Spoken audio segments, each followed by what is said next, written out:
Who is Golden Freddy? There are a couple of immediate answers in mind. They're Fredbear, they're Cassidy, the one you should not have killed, the fifth child in the MCI. And those are all true. I'm not here to challenge any of those. What I am here to challenge is game theory's self-proclaimed mega-theory on Golden Freddy, where they assert that in the games, there are two spirits haunting Fredbear. My first problem with this video is that it asserts that I, the viewer, am not satisfied with Golden Freddy. That I, as somebody in the FNAF community, don't have an explanation that I'm satisfied with, and that's wrong. Going into this video, I was, and still am, completely satisfied with my beliefs on Golden Freddy, so this video was ineffective at changing them. Towards the end, MatPat expresses dissatisfaction with the fact that Crying Child, the bite victim of 83, would have made the most sense to pass into the Golden Freddy body, but it never lined up with the fact that 5 kids died during the missing children's incident, and that one of them would have had to have gone on to possess Golden Freddy. Now, if he'd put this at the start of the video, it would have been fine, but the way it came across was that he was presupposing that I needed a new Golden Freddy theory, despite me being perfectly fine with my old one. He failed to explain why my theory was bad and wrong, and of course he did. He doesn't know me. He doesn't know every individual person watching, so he can't explain why everybody's theory is bad and wrong. Which is why I'm going to do what MatPat failed to do. If you're watching this video, and you believe that both a black-haired missing girl named Cassidy and the Chomp of 83 victim become Golden Freddy together, I'm going to explain why your stance is bad and wrong.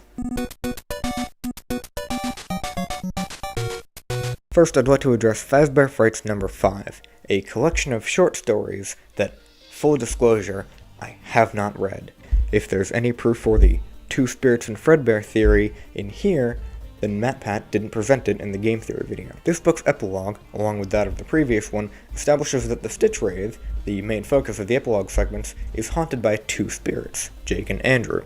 Andrew is a boy who can't remember much, but remembers being so viciously angry at somebody who hurt him that they attached themselves to him and tortured him, even when he was supposed to die, which sounds exactly like the one you should not have killed, denoted as Toy Snack, from Ultimate Custom Night, who, in the final scene, was revealed as Golden Freddy. Then we have The Man in Room 1280, a story which introduces us to the Man in Room 1280, a character that, very much like William Afton, seems to refuse to die. But it's not that they're refusing to die, they're being kept alive by something. The medical staff believe that there are two spirits in the body that are torturing each other. And when the ghost that's keeping this man alive is finally seen, he's described as having curly black hair and an alligator mask for some reason. So Andrew seems like this universe's vengeful spirit. Golden Freddy. Perfect. My question is, why is the Stitch Wraith the parallel for Golden Freddy? If there is a Golden Freddy in this universe that Andrew also possesses, why would there need to be a Golden Freddy stand-in that they possess with somebody else? To me, it really seems like the Stitch Wraith is a parallel to Ennard. Yes, they were confirmed in FF number 3 that they weren't literally the same, but that doesn't really mean anything. Pete and Michael aren't literally the same, the Fredbear plushies in FNAF 4 and the Lonely Freddies from that book aren't literally the same, and Andrew and this little girl, Cassidy, aren't literally the same either. But we've still got theory videos about all of those. So I don't understand why, at least in game theory, the parallels to Ennard stopped. Ennard and the Stitch Wraith both have round white masks for faces, with one blacked out eye, and even more importantly, as of these new books, we know that the Stitch Wraith has multiple spirits in them that seem to be conflicting. Just like in Ennard. Not sure if a community consensus has been reached on Yendo yet, but I don't think it's unreasonable to ask if perhaps Ennard contains the spirit of Golden Freddy in some form or another. If there's anything in the games that the Stitch Wraith and its two spirits are paralleling, it's not Fredbear, it's Ennard. Hell, as the last time we talked about it, MatPat believes that the fun times are powered by the souls of the original animatronics, so this should hold up. We also have to consider the alligator mask. I was surprised that a self-proclaimed mega theory didn't mention the Happiest Day minigame where we see, outright, a child wearing an alligator mask. Now, obviously, at the time of FNAF 3, that kid wasn't relevant. They probably didn't mean anything, and they might have been Happy Frog for a while. But I don't think it's entirely unreasonable for Fazbear Frights and its separate continuity to have taken this character and done something with them. Whether or not you believe a black-haired girl named Cassidy to be Golden Freddy in the games, she's not in the books. she's a missing child, sure, but Michael Brooks is established as the one who stuffed into Fredbear. We know that in the original novels and in the games, the list of missing children is slightly different. There's some overlap, but it can't be the same list of 5 children. So if we assume that the same holds true in the Fazbear Frights continuity, then is it that unreasonable to say that the vengeful spirit is this alligator mask kid from Happiest Day? Andrew is less of a stand-in for the black-haired Cassidy, and more of a new character who's taking on the role of an old character in this new series of books. So, what about Jake? Supposedly, he's this theory's parallel to the Bite of 83 victim. The book description for Fazbear Frights number 6 says that Jake died of an illness. So if Jake died in a hospital, that's parallel to the Bite victim, right? And yes, that would be true, but it doesn't necessarily say that he died in a hospital. People die outside of hospitals all the time. That's why we have hospitals. And even then, it's different to die from a fatal illness versus a fatal injury. But whatever.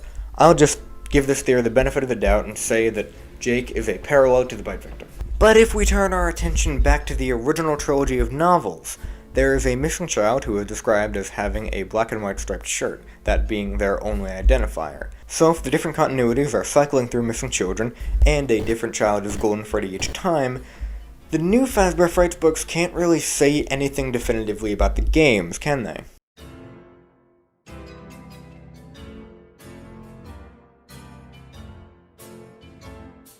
For all these reasons, I'm hesitant to apply the existence of 2 spirits in the Stitch Wraith, one being Golden Freddy, to Fredbear in the game's continuity. I don't know, at the very least, I don't think we should be content with Game Theory calling their video a Golden Freddy Mega Theory without touching on any of this.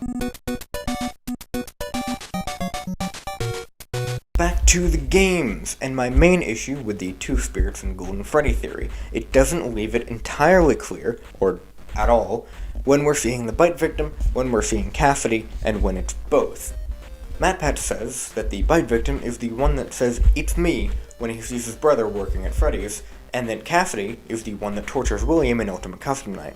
But is that satisfying? Is it satisfying to leave out either? Is it really Game Theory's definitive stance that in FNAF 1, we only see 4 out of the 5 missing children that are mentioned in the newspapers, since Golden Freddy is just some other kid? Can we really say with finality and conclusivity that Toy Snack, who is represented by a picture of Scott's own son and is referred to as he by every character in the game that mentions him, is a girl? Is it really satisfying to dedicate an entire book to solving Golden Freddy's name, the last name on the mysterious gravestone screen on FNAF 6, only for that to just be one of the names in the Golden Freddy duo? Well, no. Now, if you're in defense of this theory, you might say that it's not that there's 2 Golden Freddys, there's one Golden Freddy ghost that is comprised of 2 children. And my response is to look at Happiest Day. The key to getting the good ending in FNAF 3 is to, one by one, release the spirits of Freddy, Chica, Foxy, and Bonnie, and then Golden Freddy. I understand a ghostly animatronic representing 2 children's souls, but 2 children being represented by 1 child? I don't get it. If we assume that this is Cassidy and not the Bite victim, well, then there's no reason for the Bite victim to be involved with Golden Freddy in the first place. The entire evidence for Golden Victim hinges on the similarities between Happiest Day and the party in FNAF 4. But if we assume that this is the Bite victim and not Cassidy, we reach the same problem, since the entire basis for the Cassidy from the 4th Closet being in the games was this page in the logbook talking about your happiest day and showing a black-haired girl receiving cake from the puppet. Both the Bite victim and Cassidy from the 4th Closet novel require a connection to Happiest Day to connect them to Golden Freddy in the games. So if they're both Golden Freddy, then they have to both be the same child.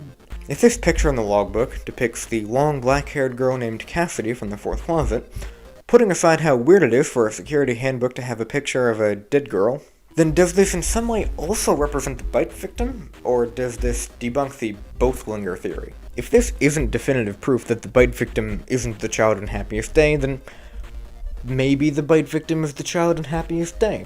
It's just my opinion, and I'm not trying to assert that the Golden Bow theory can't make sense, just that I haven't seen it make sense, not even when I asked on Reddit, that it just lines up better if the bite victim is one of the 5 children mentioned in the newspapers in FNAF 1, rather than trying to shove 2 spirits into Fredbear, Shadow Freddy notwithstanding. Regardless, the connections to Fazbear Frights number 4 and number 5, and even number 6 are dubious, and the 2 spirits in Golden Freddy theory leaves a lot to be desired.